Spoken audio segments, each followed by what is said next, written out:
Hablando de potencial humano, ¿alguna vez se han preguntado a qué se debe la gran disparidad de resultados y desempeño entre una persona y otra?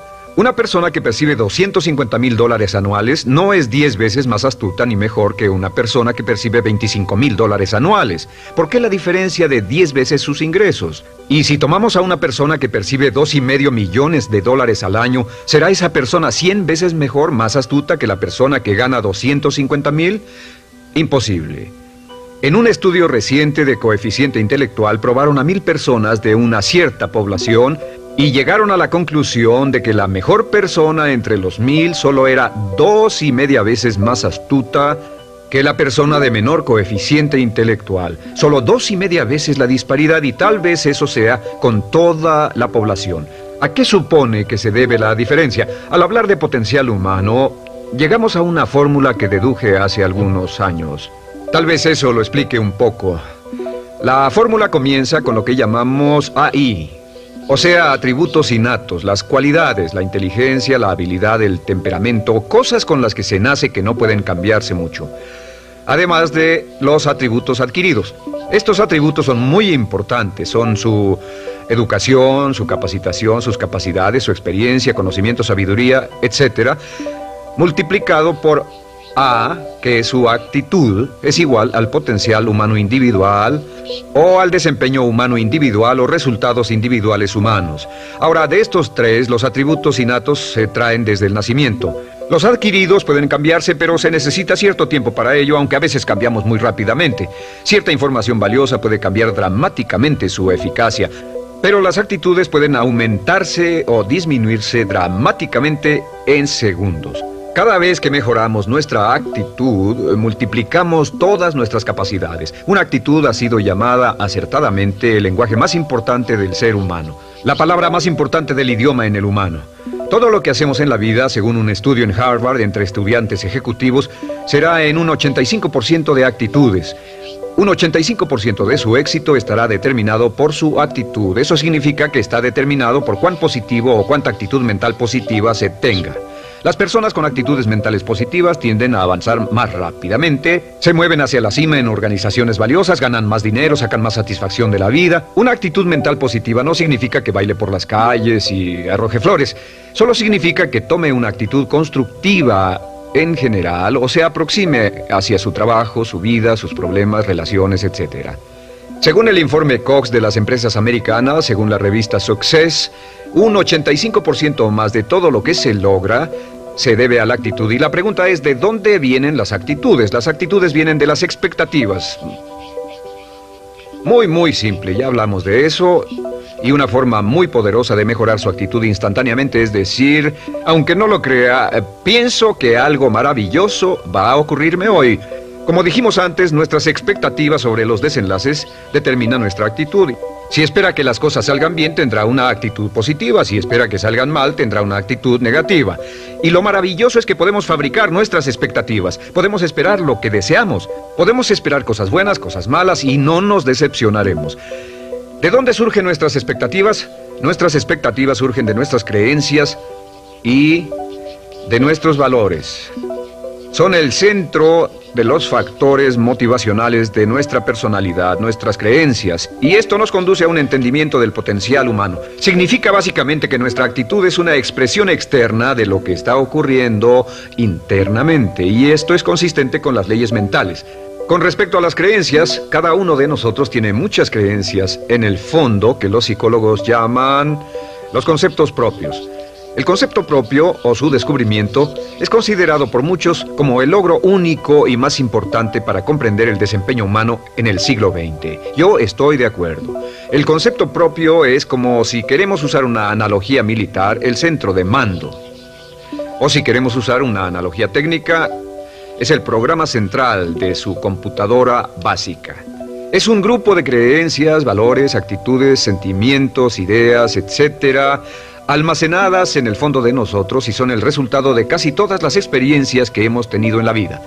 Y algunos investigadores dicen que el concepto propio comienza a formarse aún antes del nacimiento, pero el concepto propio, una vez colocado, precede, predice y determina sus niveles de eficacia y desempeño en todas las áreas de nuestra vida. El concepto propio se convierte en el centro de mando o el programa maestro. El concepto propio de este grupo de creencias determina lo que dirá, lo que hará, cómo actuará, cómo se siente y reacciona, etc. ¿Qué significa esto? Significa que todas las mejoras en su vida externa, todos los cambios en su realidad comienzan con un cambio en su concepto propio. Les voy a explicar lo que significa. Esta es una gráfica muy simple. Hablamos de potencial humano y decimos que la persona promedio usa un 10% o menos de su potencial. Según investigaciones, tal vez es mucho menos. El Instituto Stanford Brain en Santa Clara, California, estima que tal vez se aproxime a un 2%.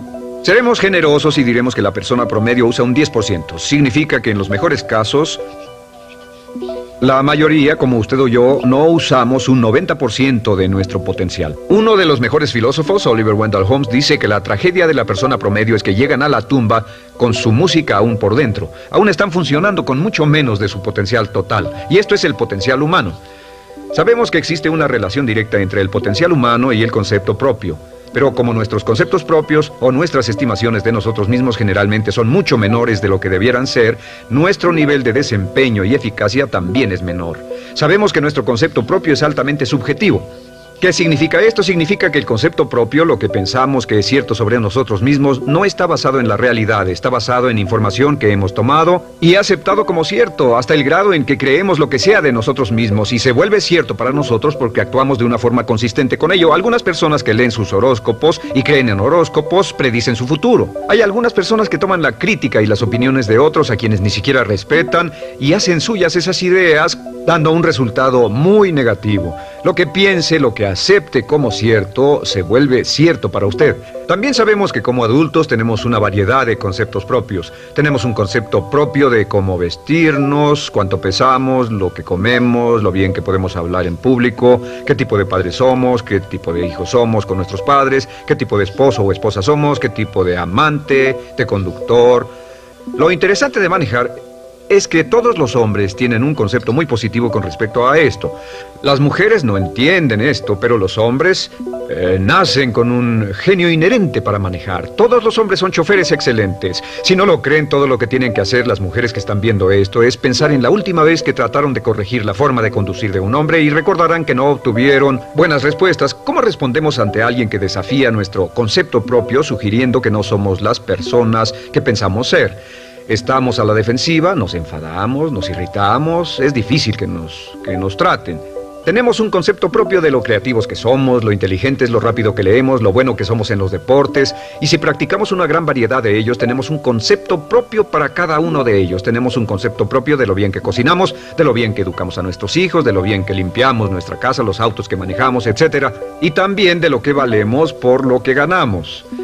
Es muy interesante saber que nunca ganamos más del 10% de nuestro concepto propio en ingresos.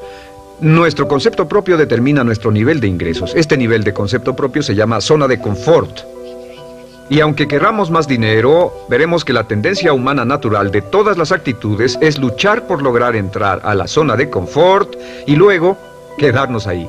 Si ganamos un 10% por encima de nuestro concepto propio de ingresos, tendremos una necesidad imperante de deshacernos de ese dinero. Lo donaremos, lo gastaremos en forma extravagante y hasta lo perderemos si recibimos demasiado. Las personas que ganan la lotería siempre están quebradas a los 2 o 3 años. Queman el dinero porque ese dinero está más allá de su concepto propio. Si gana 10% o menos de su nivel de concepto propio, se descubrirá luchando, trabajará más duro, más tiempo, pensará en forma más creativa, buscará diferentes formas para aumentar sus ingresos o sus segundos ingresos. La única forma de mejorar cualquier parte de su vida, incluyendo sus ingresos, es aumentando el nivel del concepto propio de sus ingresos, comenzando a pensar en usted como si estuviera ganando más dinero. Si quiere bajar de peso, la única forma en que podrá lograrlo es pensando en que está delgado. Piense en usted mismo como una persona más delgada. Si quiere volverse una persona más popular, más amorosa, más feliz o más sana, comience a pensar una y otra vez en esas cosas hasta que se vuelvan parte de su nuevo concepto propio.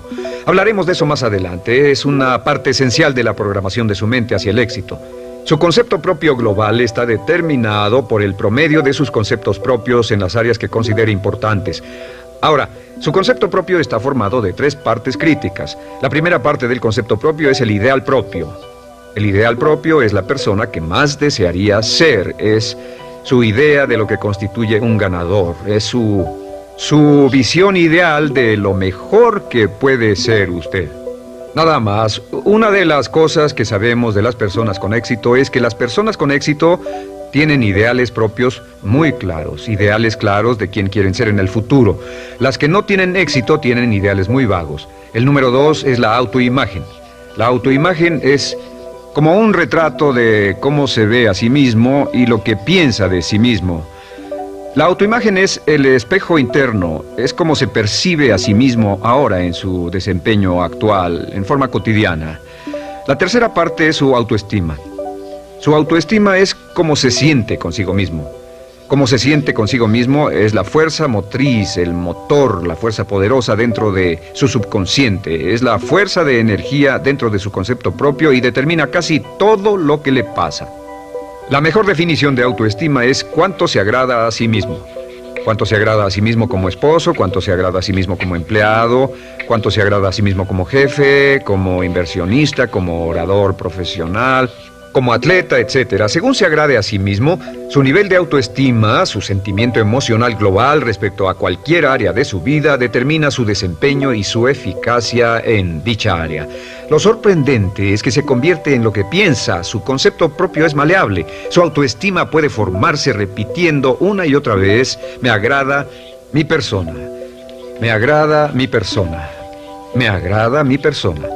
Me agrada mi persona, me agrada mi persona, me agrada mi persona. Entre más se repita, me agrada mi persona, me agrada mi persona, entre más lo repita una y otra vez, más crecerá su autoestima, y entre más crezca su autoestima, más crecerá su concepto propio global. Cuando crezca su concepto propio global, su desempeño será mejor en todo lo demás que emprenda. Cada vez que diga, me agrada mi persona, me agrada mi persona, me agrada mi persona, me agrada mi persona, me agrada, será como bombearse psicológicamente. Todo lo que pase que haga que su autoestima suba, hará que se comporte mejor. Todo lo que haga que su autoestima baje, hará que se comporte peor, que cometa errores, que sea infeliz, etc. Un punto crítico de agradarse a sí mismo, sobre autoestima y agradarse a sí mismo, es que, número 1, nunca puede querer a nadie más de lo que se quiere a sí mismo.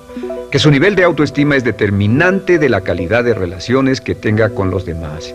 Y número 2 es que nunca puede esperar que nadie más lo quiera o respete más de lo que se respeta a sí mismo. Cuanto se agrade o se respete a sí mismo, determina sus actitudes hacia usted. Todas las escuelas de psicología actualmente están de acuerdo en el hecho de que depende de lo que usted realmente se quiera y se respete a sí mismo como un ser humano valioso e importante, tiene efecto sobre todo lo que le pase. Cuánto se agrade a sí mismo, y lo que puede hacer es mejorar su autoestima diciendo: me agrada mi persona, me agrada mi persona, me agrada mi persona, me agrada mi persona. Y esto nos lleva a la pregunta: ¿de dónde viene el concepto de autoestima? Y descubrimos que el concepto propio es maleable, puesto que no nace con este concepto propio, no nace con ninguna idea sobre sí mismo, no nace con autoimagen ni autoestima. Nace, en cierto modo, como potencial propio. Es la mejor forma de plantearlo. La persona promedio llega al mundo como potencial puro. Y no tiene el concepto propio de que todo lo que es ahora, todo sentimiento que tiene, toda actitud o valor, tuvo que aprenderlo en el transcurso de su vida. También sabemos que el niño llega al mundo con una necesidad imperante de amor y contacto. Y como una gran cantidad de investigaciones lo indican, necesitamos mucho amor y contacto durante toda nuestra vida, pero en especial durante nuestros años de formación, porque de niños aprendemos quiénes somos, cuánto valemos, si somos importantes, inteligentes, amorosos, chistosos. Todo esto lo aprendemos por la forma en que nuestros padres nos tratan. Si nuestros padres, nuestros parientes, tíos o tías, en especial nuestros padres, nos tratan como si fuéramos realmente importantes, crecemos pensando que somos realmente importantes, pero si nuestros padres no lo hacen, pasa algo más. Sabemos que los primeros años de vida son los más importantes para el desarrollo del concepto propio, que un niño comienza a partir de cero. El niño nace sin saber quién es él o ella. Son sumamente valiosos el primero, segundo, tercero, cuarto y quinto años de vida. Algunos psicólogos pensaban que eran los 5 primeros años, pero ahora dicen que son los 3 primeros años. En sus 3 primeros años de vida el niño aprende quién es, y dicen que si se les da suficiente cantidad y buena calidad de amor en los 3 a 5 primeros años, los prepara usted de por vida. Los coloca en una base sólida de autoestima y confianza en sí mismos, valor e importancia realmente. Existe una relación directa entre la calidad y la cantidad de amor y el desarrollo de una personalidad sana. Entre más amor, amor incondicional, reciba un niño en sus años formativos, más fuerte será la base de su personalidad. El reverso de la educación es que casi todos los problemas de psicosis, neurosis, perturbaciones de la personalidad y problemas de comportamiento surgen de los problemas que se tengan con el concepto propio. Ahora observemos a los adultos. Aquí está nuestra personalidad adulta. Si nos observamos, podemos llegar a reparar nuestras bases, por así decirlo, repitiéndonos una y otra vez: me agrada mi persona, me agrada mi persona, me agrada mi persona, y llevamos ese concreto reparador hacia la base de nuestra personalidad. Los niños necesitan el amor como las rosas necesitan la lluvia. Los niños que carecen de amor a menudo mueren por escasez de amor. Es una enfermedad llamada marisma. Ahora, ¿qué más sabemos sobre los niños? Sabemos que los niños llegan al mundo con dos atributos notables. El primero es que no sienten temor. Los niños nacen sin temores. No temen a nada excepto a caerse y a los ruidos fuertes. Y esto se expresa en sus actitudes: yo puedo. Los niños llegan al mundo pensando que pueden hacer cualquier cosa, y quien haya criado a un niño hasta la edad de 3, 4 o 5 años sabe que debe pasar esos primeros años evitando que se maten, porque son como pilotos japoneses, porque no le tienen miedo a nada. Su segundo atributo es que llegan al mundo totalmente espontáneos. Dicen lo que quieren, hacen lo que quieren, son totalmente desinhibidos. Totalmente. Ellos no temen hacer nada de lo que desean, y esto se expresa en su actitud: no quiero. No tengo que hacerlo. Si ha tratado de controlar a un niño, lo habrá visto. Lo primero que dicen cuando comienza a darle órdenes, lo primero que aprenden es: no tengo que hacerlo. Claro, a veces cambiamos sus mentes de una u otra forma, pero estos son los dos atributos con los que los niños llegan al mundo. Llegan al mundo sin temores y desinhibidos. ¿Qué significa esto? Significa que nuestro derecho innato natural es no ser temerosos y ser desinhibidos. Y solo cuando podemos crear la misma situación en nuestra vida adulta, cuando no tememos y somos desinhibidos, nos sentimos a gusto con nosotros mismos.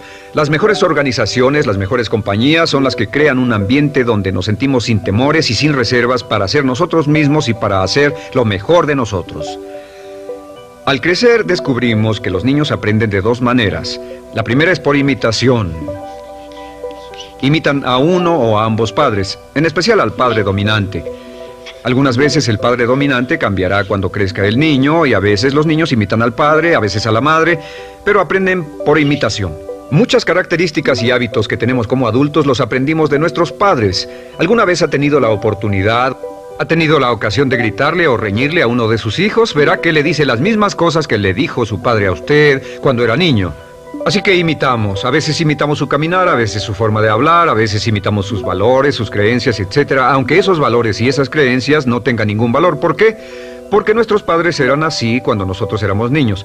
La segunda forma en que aprendemos es pasando de la incomodidad, lo que no se siente bien, hacia la comodidad. Freud llamó a esto el principio del placer. O sea que nos movemos hacia aquello que nos hace sentir cómodos, lo que nos da placer, lo que nos hace sentir bien con nosotros. Nos movemos de la incomodidad hacia la comodidad. Así es como aprendemos a no mojar el pañal, por ejemplo. Sabemos que no es agradable caminar con popó o pipí en nuestros pañales. Vemos lo que hacen nuestros padres, vemos lo que nuestros parientes hacen y decimos: estas personas no hacen lo que yo. Así aprendemos a caminar y lo demás. Así que de la incomodidad hacia la comodidad. Durante toda nuestra vida, por cierto, así es como aprendemos. Imitamos leyendo lo que otras personas hacen, estudiando libros y en el trabajo, imitamos cuando vamos a la escuela, y hacemos lo que nos da resultados positivos, lo que nos da refuerzos positivos, y hacemos cada vez menos las cosas que nos causan incomodidad o dolor. Ahora, muy temprano en la vida, como equivocación o como resultado de una equivocación que los padres cometen en la crianza, los niños comienzan a aprender hábitos y patrones negativos. Los patrones y hábitos negativos tienen sus raíces principalmente en la crítica destructiva. La crítica destructiva comienza muy temprano en la vida, a veces en los primeros meses. Y la crítica destructiva la usan los padres para dirigir y controlar a sus hijos. Desafortunadamente, tiene un efecto muy peligroso y dañino sobre nosotros, ya que la crítica destructiva tiende a minar la integridad de la personalidad del niño. Muchos de nosotros, incluyéndome a mí y a muchos de ustedes, nos hemos visto minados y heridos por la crítica destructiva más que todas las guerras en la historia. Ahora, como resultado de la crítica destructiva, comenzamos a desarrollar hábitos y patrones negativos. Los patrones de hábitos negativos son respuestas condicionadas hacia los estímulos. Los patrones de hábitos negativos se desarrollan en los inicios de la vida. Se desarrollan como resultado de una repetición del temor y el dolor una y otra vez. Se desarrollan como resultado de la crítica destructiva, el castigo físico, etc. En los inicios de la vida comenzamos a desarrollar dos manifestaciones que nos persiguen durante toda nuestra vida y más que ninguna otra cosa inhiben nuestro potencial. La primera es la llamada patrón de hábito negativo inhibido. El patrón de hábito negativo inhibido se aprende cuando al niño le dicen una y otra vez no. Aléjate de ahí, no toques eso, y se le castiga. Cuando el niño intenta algo nuevo, o se involucra con algo, o huele algo, o derrama algo, o rompe algo accidentalmente, el padre estalla y se enfada mucho. Como ven, el niño está impulsado por la curiosidad insaciable de explorar su mundo. Y lo que pasa es que cuando lo explora o se interesa y echa a perder algo, si el padre reacciona golpeando al niño, el niño comienza a pensar cada vez que intento algo nuevo, cada vez que intento algo diferente, cada vez que voy más allá de mis límites, cada vez que me salgo de mi zona de comodidad, cada vez que no juego sanamente, me golpean, me castigan, me lastiman, me envían a mi alcoba y me siento mal. Y muy pronto el niño desarrolla el sentimiento de no puedo, no puedo, no puedo. Cada vez que trato algo diferente, me castigan. No puedo, no puedo, no puedo. Es como la respuesta de Pavlov. Pavlov sonaba la campana y le daba de comer a un perro, y el perro salivaba, y Pavlov alimentaba al perro. Mientras sonaba la campana, el perro salivaba y siguió haciendo eso, y después Pavlov solo sonaba la campana y el perro salivaba. Lo que pasa en la vida adulta es que esto crea lo que llamamos temor al fracaso. El temor al fracaso es una respuesta condicionada a un proceso de crítica destructiva que ocurre en los primeros 5 o 6 años de la vida. El temor al fracaso automáticamente nos activa, nos sentimos ansiosos, tensos, intranquilos, sentimos presiones y estrés en nuestro plexo solar, sentimos ganas de retirarnos del evento, y el temor al fracaso es la razón principal por los fracasos en la vida adulta. Es la razón principal por la que evitamos cumplir plenamente nuestro potencial. De hecho, todos los patrones de hábitos negativos se experimentan en el cuerpo físico. Puedes saber cuál es un patrón de hábito negativo porque se siente en el cuerpo físico, precisamente. El patrón de hábito negativo inhibido, el temor al fracaso, el no puedo, ocurre primero que todo en el plexo solar. ¿Ha tenido la ocasión donde debe hablar frente a un grupo, debe ir a una revisión de su desempeño o debe hacer una llamada determinante? Primero su plexo solar se aprieta. Si el temor continúa, su respiración se acelera. Su corazón comienza a latir apresuradamente, su frecuencia respiratoria aumenta y le duele la cabeza como migraña en la parte frontal, su garganta se le cierra y no puede hablar y se le seca la boca por completo. Y como se pone tan tenso y asustado, va corriendo al baño. Estas son todas las manifestaciones. No hay peligro físico, pero sí peligro psicológico, una respuesta condicionada. Cuando sentimos estas cosas, la tendencia es retirarse de la situación que las ocasiona y es la razón por la que no logramos mucho si retrocedemos. Es muy importante. El segundo patrón de hábitos negativos es el compulsivo. El patrón de hábito negativo compulsivo se aprende cuando a los niños se les dice una y otra vez, más vale que lo hagas. Si no lo haces, tendrás problemas o me las pagarás. A los niños se les convierte en recipientes del amor condicionado. Los padres no intentan hacer esto, pero lo que hacen es sugerirle al niño, no te amo, por lo tanto no estás a salvo, a menos y hasta que hagas lo que yo quiero. El niño crece sintiendo, tengo que hacer lo que quiera mi mamá. Debo complacerla, debo complacer a papá, debo complacer a los demás, debo complacer a mis parientes y a veces debo complacer a mis semejantes, debo complacer a mis maestros, debo complacer a todo el mundo y crecen con esto, debo. No puedo hacer lo que quiero hacer, debo hacer lo que complace a las demás personas. Este patrón de hábito negativo muy temprano en la vida se traduce en el temor al rechazo. El temor al rechazo lo experimentan los hombres como adultos como un comportamiento tipo A. Hablaremos del comportamiento tipo A posteriormente. El comportamiento tipo A es una necesidad compulsiva o excesivamente compulsiva de complacer de algún modo a alguien sin normas de comportamiento, prácticamente sin pensarlo. El temor al rechazo nos impulsa, nos hace muy sensibles a las necesidades de los demás. Hacemos cosas que otras personas quieren, no hacemos lo que nosotros queremos. Siempre estamos tratando de complacer a los demás, tenemos preocupaciones o nos importan las opiniones, sentimientos y actitudes de otros hasta el punto donde ocultamos nuestras necesidades. El temor al rechazo se siente en la columna del cuerpo. Se divide el cuerpo a la mitad y se siente hacia abajo en la mitad posterior del cuerpo. El primer lugar donde comienza a sentirse el temor al rechazo es generalmente en los hombros y el cuello. Nos sentimos entumidos, duros, tensos. Cuando tenemos mucho que hacer sentiremos un estrés tremendo en la columna. Los músculos se estiran en la parte posterior. A veces se manifestará como flebitis y venas varicosas y a menudo nos darán dolores de cabeza en la parte posterior de esta porque las arterias carótidas que llevan la sangre hasta la cabeza, los músculos a su alrededor se contraen y la cantidad de sangre que fluye hacia la cabeza fluye más lentamente y se siente un terrible dolor de cabeza en la parte posterior. Estos dos temores, los patrones de hábitos negativos compulsivos, el compulsivo y el inhibitorio, son resultado de la crítica destructiva, el gran destructor de la personalidad que nos persigue durante toda la vida. Y lo maravilloso de todo esto es que como son patrones de hábitos aprendidos, podemos olvidarlos. Podemos acabar con el temor al fracaso que nos detiene.